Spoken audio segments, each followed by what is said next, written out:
O Dalai Lama é um nome conhecido por muitos, mas sua vida é tudo menos típica. Embora seja conhecido por espalhar mensagens de paz e compaixão, ele também tem sido o centro de muitas controvérsias. Desde seu complicado relacionamento com a China até alguns momentos públicos que levantam as sobrancelhas, sua história é cheia de reviravoltas. Ao longo dos anos, teorias da conspiração o seguiram, em parte devido à mudança de suas opiniões sobre o Tibete, seu papel como líder espiritual e político, e a aura misteriosa em torno de sua personalidade. Então, o que há com o Dalai Lama que o torna tão intrigante e, às vezes, incompreendido? Vamos dar uma olhada mais de perto no homem por trás das manchetes. Confissões do Dalai Lama. O Dalai Lama nasceu em 6 de julho de 1935, em uma família tibetana no pequeno vilarejo de Taketser, na província de Amdo. Seu nome de nascimento era Lhamo Thondup, que se traduz como deusa realizadora de desejos. Seus pais eram agricultores simples, que cultivavam principalmente cevada, trigo sarraceno e batatas. Lhamo se lembrava de seu pai como um homem de temperamento explosivo, mas com um coração bondoso que não guardava rancor. Sua mãe, por outro lado, era uma das pessoas mais bondosas que ele já havia conhecido. Dos 16 filhos que ela deu à luz, infelizmente, apenas 7 sobreviveram. Lhamo, o quinto filho, foi reconhecido como a atual encarnação dos 13 Dalai Lamas, anteriores do Tibete, que se acredita serem manifestações de Chenrezig, o Bodhisattva da compaixão e detentor do lótus branco. Essa linhagem remonta a um menino Brahmani, da época do Buda Shakyamuni. Lhamo compartilhou que as pessoas frequentemente perguntam se ele realmente acredita nisso. Ele diz que, aos 89 anos de idade, refletindo sobre suas experiências de vida e suas crenças budistas, não tem dificuldade em aceitar que está espiritualmente conectado aos 13 Dalai Lamas anteriores, a Chenrezig e até mesmo ao próprio Buda. Refletindo sobre sua vida, Lhamo admite que ela está repleta de muitos erros e mais momentos difíceis do que felizes. Um dos momentos mais bizarros revelados pelo apologético Dalai Lama foi quando ele pediu a um menino para chupar sua língua. Em um vídeo do encontro, o Dalai Lama convidou o menino para subir na plataforma onde ele estava sentado. O menino beijou seu rosto, deu-lhe um abraço e depois, seguindo o pedido do Dalai Lama, beijou-o nos lábios enquanto ele colocava a língua para fora. O Dalai Lama então disse: "E chupe minha língua", enquanto o menino se inclinava, provocando risos da plateia. A filmagem rapidamente se tornou viral, provocando uma reação online generalizada, com pessoas condenando seu comportamento como perturbador e inadequado. O Snap, um grupo de defesa das vítimas de abuso do clero com sede nos Estados Unidos, expressou indignação, enfatizando a preocupação com o menino envolvido no que eles chamaram de pedido repugnante de uma figura espiritual reverenciada. Embora o ato de colocar a língua para fora tenha raízes como uma saudação tibetana tradicional, raramente é praticado atualmente, o que aumentou a confusão e as críticas em torno do incidente. Um momento particularmente difícil para ele foi exposto em The Art of Happiness, A Handbook for Living, A Arte da Felicidade, um manual para viver. O Dalai Lama foi questionado se havia algo em sua vida de que se arrependia. Ele compartilhou uma história pessoal com o coautor sobre um monge idoso que tinha dificuldade em fazer certas posturas de yoga devido à sua saúde debilitada. O Dalai Lama o aconselhou a parar, dizendo que ele era muito velho para tais práticas. Mais tarde, ele soube que o monge havia tirado a própria vida, acreditando que, ao fazer isso, ele reencarnaria em um corpo mais jovem e seria capaz de realizar os exercícios novamente. Mas antes dessas experiências, o Dalai Lama teve uma infância cheia de dificuldades. Quando Lhamo Thondup tinha apenas 2 anos de idade, um grupo de busca enviado pelo governo tibetano chegou ao monastério Kumbum, com a missão de encontrar o próximo Dalai Lama. Eles foram guiados por uma série de sinais misteriosos, começando pelo corpo embalsamado do 13º Dalai Lama, Thupten Gyatso, que havia falecido em 1933, aos 57 anos de idade. Durante a mumificação, sua cabeça havia se deslocado para o nordeste em vez de para o sul, o que era incomum. Pouco tempo depois, o regente, um lama sênior, teve uma visão nas águas sagradas do lago Lhamoi Latso, no sul do Tibete. Ele viu as letras tibetanas A, K e Ma aparecerem, seguidas pela imagem de um monastério de 3 andares, com telhado turquesa e dourado, um caminho que levava a uma colina e uma pequena casa com calhas distintas. O regente estava confiante de que a carta A apontava para a província de Amdo, no nordeste, e foi para lá que o grupo de busca se dirigiu. Quando chegaram a Kumbum, a equipe de busca sentiu que estava no caminho certo. Se A era para Amdo, então K poderia representar o monastério de Kumbum, que combinava com a visão, com seus 3 andares e telhado turquesa. Tudo o que faltava era encontrar a colina e a casa peculiar. Eles exploraram os vilarejos próximos até encontrarem uma casa com velhos galhos de zimbro em seu telhado. Um detalhe incomum que combinava com a visão. A equipe tinha certeza de que estava perto, mas decidiu manter suas verdadeiras intenções ocultas. Pediram para passar a noite, e o líder, Kelsang Rinpoche, disfarçou-se de servo, passando a noite observando e brincando com a criança mais nova da casa. A criança surpreendeu a todos ao reconhecê-lo e gritar: Sera Lama! Sera Lama! Referindo-se ao monastério de Kelsang Rinpoche. Alguns dias depois, o grupo de busca retornou formalmente, dessa vez trazendo pertences do 13º Dalai Lama, misturados com itens semelhantes que não lhe pertenciam. A cada vez, o jovem Lhamo escolhia corretamente os itens que pertenciam ao Dalai Lama, dizendo: É meu! É meu!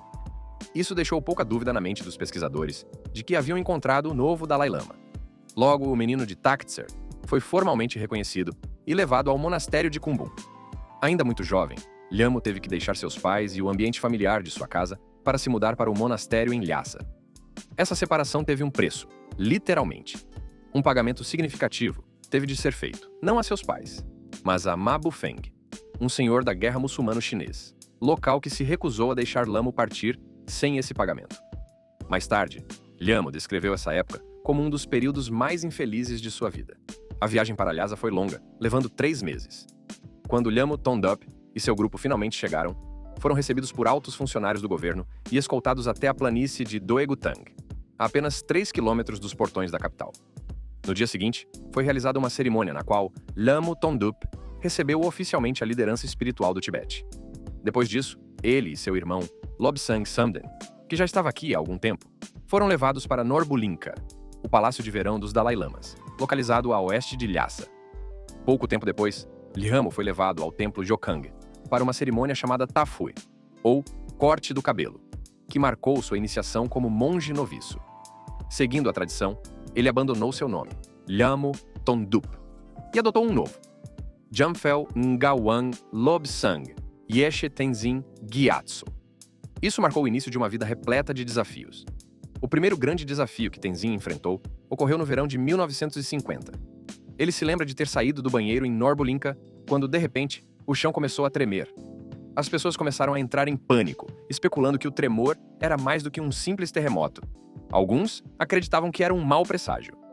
Apenas 2 dias depois, descobriram que não se tratava de um terremoto natural, mas de um ataque de soldados chineses a um posto tibetano. Os comunistas chineses estavam deixando claras suas intenções. Pretendiam libertar o Tibete das forças imperialistas, e não estavam se contendo. Isso colocou mais de 8.500 oficiais e soldados tibetanos em sério perigo. Em outubro, chegaram notícias ainda mais preocupantes. Um exército de 80.000 soldados do Exército de Libertação Popular havia cruzado o rio Drishu, a leste de Shamdo, e Lhasa corria o risco de cair. À medida que o inverno se aproximava e a situação piorava, os conselheiros sugeriram que Tenzin assumisse total autoridade política.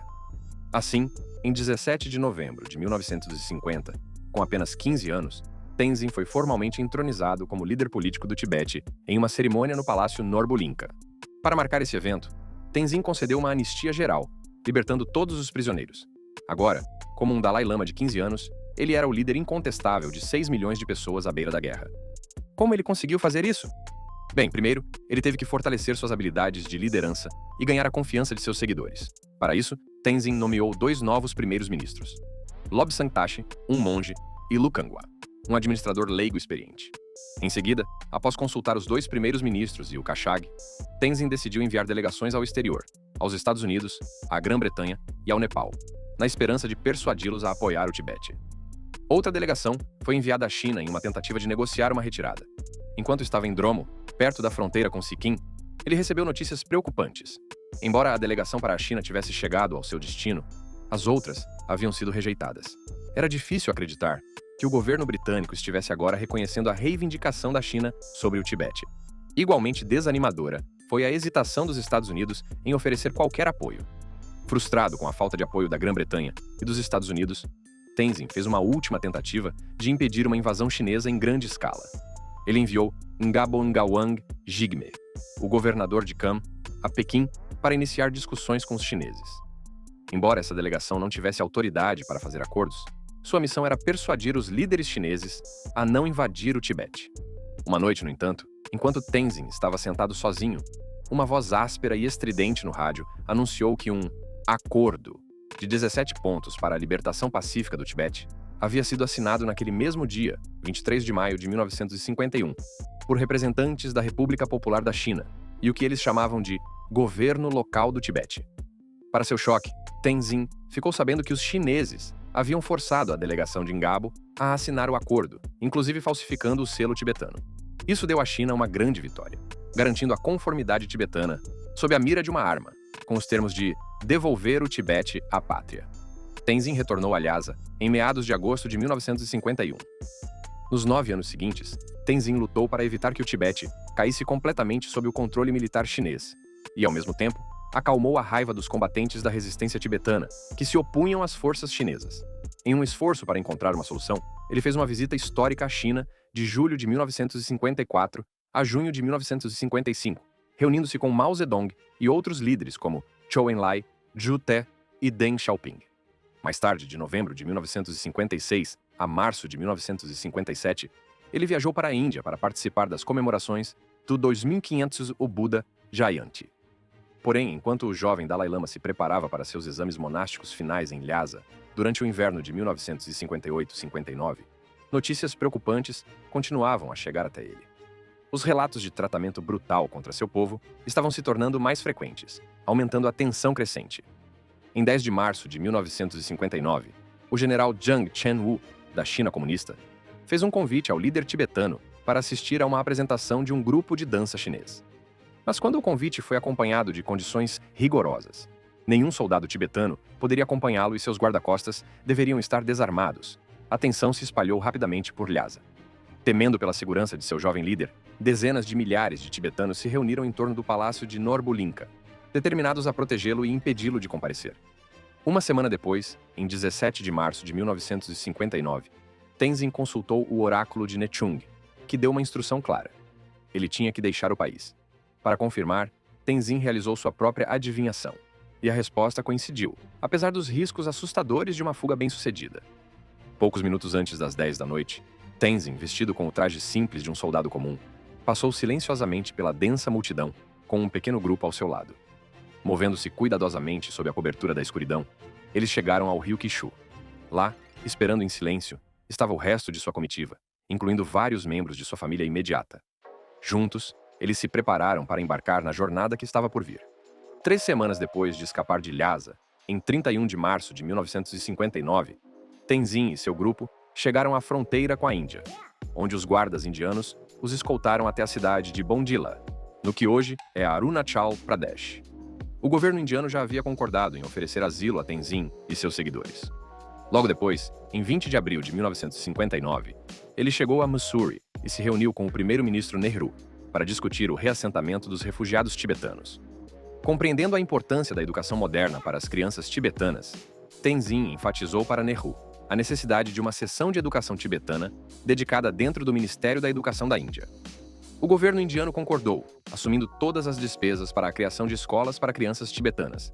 Sentindo que havia chegado o momento de encerrar seu silêncio, Tenzin realizou uma conferência de imprensa em 20 de junho de 1959, na qual rejeitou oficialmente o acordo de 17 pontos.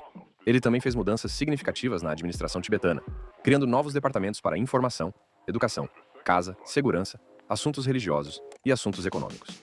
Enquanto isso, a população de refugiados tibetanos, agora perto de 30 mil, foi realocada para campos de construção de estradas nas colinas do norte da Índia. Em 10 de março de 1960, pouco antes de ir para Dharamsala, com cerca de 80 funcionários, para estabelecer a administração central tibetana, Tenzin marcou o primeiro aniversário da revolta do povo tibetano. Ele lembrou aos tibetanos a necessidade de ter uma visão de longo prazo de sua situação. Para aqueles que estão no exílio, ele enfatizou a importância de se reassentar e preservar suas tradições culturais. Olhando para o futuro, ele expressou sua crença de que, tendo a verdade, a justiça e a coragem como ferramentas, os tibetanos um dia conseguiriam recuperar a liberdade do Tibete. No entanto, como muitas figuras públicas, o Dalai Lama enfrentou fortes críticas por alguns de seus comentários e ações mais controversos. Polêmica. Em 2019, a internet ficou empolvorosa devido a um trecho de uma entrevista da BBC com o Dalai Lama. Nele, Tenzin repete uma piada que muitas pessoas não acharam tão engraçada. Caso você tenha perdido, em 2015, o Dalai Lama gerou polêmica durante uma entrevista à BBC, quando sugeriu que seu futuro sucessor, ou a próxima reencarnação do Dalai Lama, poderia ser uma mulher, mas somente se ela fosse muito atraente. Caso contrário, disse ele, ela não seria de muita utilidade. Naturalmente, esse comentário levou a acusações de sexismo. Quando o repórter da BBC, Rajini Vaidyanathan, perguntou se ele entendia que seus comentários poderiam incomodar as mulheres, o Dalai Lama respondeu dizendo que havia feito essas observações uma vez, mas que continuava repetindo seus sentimentos. Se uma mulher Dalai Lama vier, ela deve ser mais atraente, disse ele, repetindo seus comentários anteriores. Ele acrescentou que, se ela não fosse atraente, as pessoas, eu acho, prefeririam não vê-la aquele rosto. O repórter da BBC, Rajini Vaidyanathan, respondeu dizendo: muitas mulheres diriam que isso é objetificar as mulheres. Trata-se de quem você é por dentro. 4 anos depois, em uma nova entrevista, o Dalai Lama repetiu seus comentários anteriores, apesar da reação negativa, mas dessa vez ele foi ainda mais longe, dizendo que uma Dalai Lama mulher precisaria ser muito, muito atraente. Quando lhe perguntaram o motivo, ele explicou que os ensinamentos budistas enfatizam tanto a beleza interior quanto a exterior. Mais tarde, seu escritório emitiu um pedido de desculpas, esclarecendo que ele se opõe à objetificação das mulheres e tem apoiado consistentemente os direitos das mulheres e o movimento global pela igualdade de gênero. Na mesma entrevista de 2019 à BBC, ele provocou polêmica novamente ao criticar Donald Trump, dizendo que o período do presidente eleito no cargo havia sido marcado por uma falta de princípio moral, atraindo críticas dos apoiadores de Trump. Ele destacou a decisão de Trump de retirar os Estados Unidos do Acordo Climático de Paris e o tratamento dado aos migrantes na fronteira como questões fundamentais. O Dalai Lama também expressou preocupação com a consistência de Trump, observando que ele, muitas vezes, não segue suas próprias declarações e parece emocionalmente imprevisível, especialmente quando as coisas não saem do seu jeito. Mas esse não foi o único momento digno de atenção naquele ano. No mesmo ano, o Dalai Lama provocou mais polêmica, dessa vez com seus comentários sobre os refugiados na Europa. Com milhões de pessoas fugindo do Oriente Médio nos últimos anos, ele disse que os países europeus deveriam acolher os refugiados, dar-lhes educação e treinamento, e depois de equipados com novas habilidades, enviá-los de volta para reconstruir seus próprios países. Quando perguntado sobre aqueles que desejam se estabelecer permanentemente, ele respondeu: um número limitado é aceitável, mas toda a Europa se tornar um país muçulmano, impossível. Ou um país africano, também é impossível. Pressionado sobre sua posição como refugiado, ele foi mais direto. A Europa é para os europeus. Acho que é melhor para eles ficarem em suas próprias terras, e é melhor manter a Europa para os europeus. Naturalmente, seus comentários provocaram reações negativas, com alguns o chamando de hipócrita, considerando sua própria história como refugiado. Em resposta a isso, ele ressaltou que, para os tibetanos na Índia, o objetivo sempre foi retornar ao Tibete quando as circunstâncias melhorarem. Ele acrescentou que a Europa já está lidando com refugiados demais. Um comentário que alguns acharam irônico, lembrando que ele liderou milhares de refugiados tibetanos para a Índia em 1959. Mas antes do turbilhão de controvérsias em 2019, o Dalai Lama já havia dado o pontapé inicial, com momentos que chamaram a atenção no ano anterior.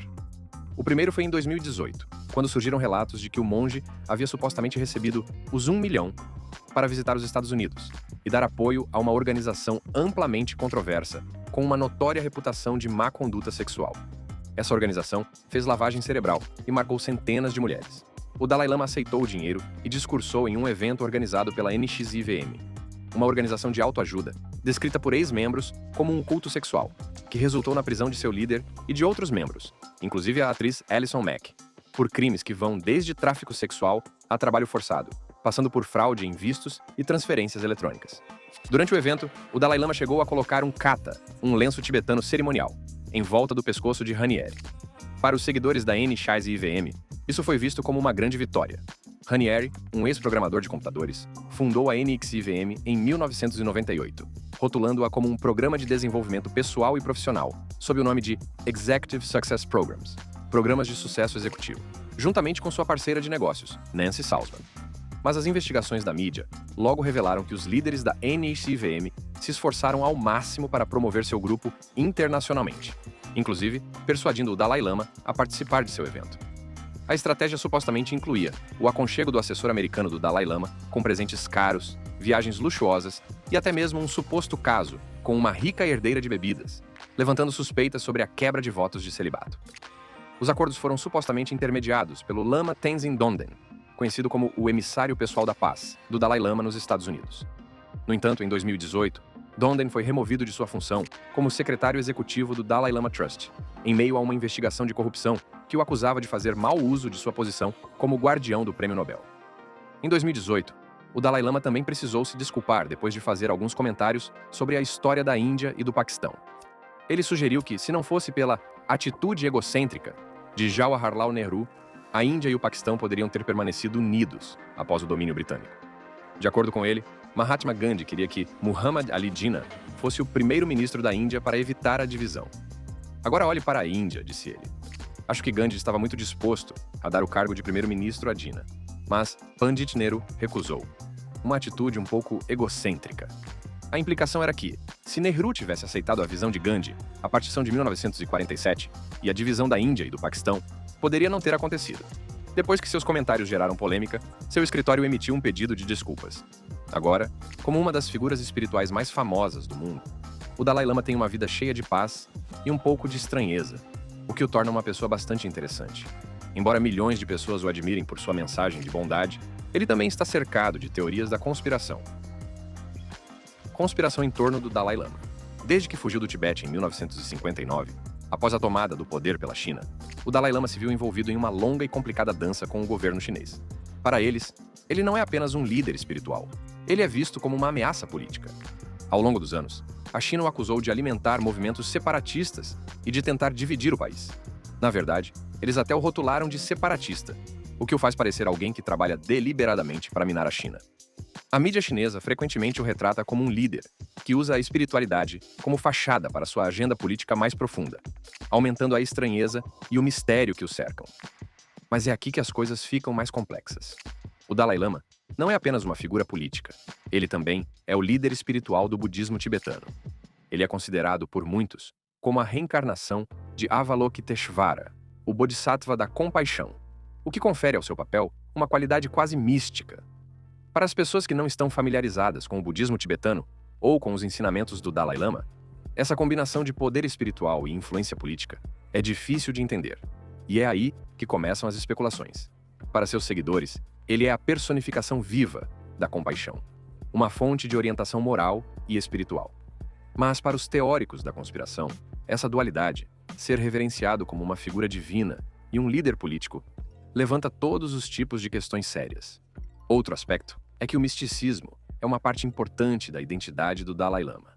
E as pessoas que não entendem completamente o budismo tibetano, como muitos indivíduos no Ocidente, o que é compreensível, podem se sentir atraídas pelos aspectos mais misteriosos de sua vida. Afinal, qualquer líder espiritual, com vínculos com algo tão místico quanto a reencarnação, deve despertar curiosidade. Para alguns, a ideia de que o Dalai Lama possui poderes ocultos ou conhecimento secreto é um pensamento sedutor. Todos os seus movimentos são observados de perto, e alguns interpretam suas ações e palavras como tendo significados mais profundos, que não são imediatamente óbvios para ser uma pessoa comum. Isso só alimenta a crença de que há algo mais acontecendo sob a superfície. Agora, acrescente a isso o papel do Dalai Lama como exilado político e figura de renome mundial. E é fácil ver por que ele é um imã para especulações. Sua posição não é nada simples. Como líder espiritual de milhões de pessoas, sua influência se estende muito além do Tibete, atingindo os domínios da política e das relações internacionais. Suas mensagens de paz e compaixão repercutem em muitos, mas os críticos muitas vezes se perguntam se há mais do que apenas boas intenções. Alguns veem suas palavras como declarações políticas habilmente disfarçadas, questionando se sua defesa da paz também poderia ter alguns motivos estratégicos ocultos. Com o passar dos anos, percebeu-se que grande parte do mistério que o cerca decorre de sua posição em evolução sobre a autonomia do Tibete. Nos primeiros anos após seu exílio, o Dalai Lama acreditava firmemente que o Tibete deveria ser totalmente independente da China. Ele se manifestou com veemência contra o domínio chinês e lutou pela liberdade do Tibete. Mas, com o passar do tempo, sua posição começou a mudar, e ele adotou o que é chamado de caminho do meio, uma abordagem mais pragmática em que o Tibete busca uma autonomia significativa dentro da China, em vez da independência total. Para muitos, essa mudança foi difícil de digerir. Os tibetanos que antes o viam como um defensor da independência começaram a questionar suas motivações. Estaria ele apenas sendo pragmático, adaptando-se à realidade de seu exílio e ao cenário político? Ou havia algo mais em jogo? Essa mudança de postura alimentou ainda mais teorias da conspiração. Alguns acreditam que a nova posição do Dalai Lama faz parte de um acordo oculto ou de um compromisso tácito com a China. A ideia de que ele possa estar negociando secretamente com o governo chinês, ou que haja algo acontecendo a portas fechadas, tornou-se um importante tópico de especulação. Aqueles que defendem a independência do Tibete veem sua mudança como uma traição ao sonho de um Tibete livre. Eles não podem deixar de se perguntar: o Dalai Lama fez um acordo com a China, vendendo seu povo no processo? Ou ele está jogando um jogo longo, trabalhando dentro de um sistema que é poderoso demais para ser desafiado de frente? O sigilo em torno das negociações diplomáticas do Dalai Lama só aumenta as teorias da conspiração. Seu papel como figura espiritual e política significa que cada palavra que ele diz, cada decisão que toma, é examinada em busca de significados ocultos. Com sua influência indo muito além da esfera religiosa e entrando no cenário político internacional, não é de surpreender que suas ações despertem a curiosidade e levem as pessoas a se perguntarem o que realmente está acontecendo nos bastidores. Ei, você chegou até o final do vídeo. Parece que você gostou. Por que não dar uma olhada nesses outros vídeos na sua tela? Veja se você também gosta deles.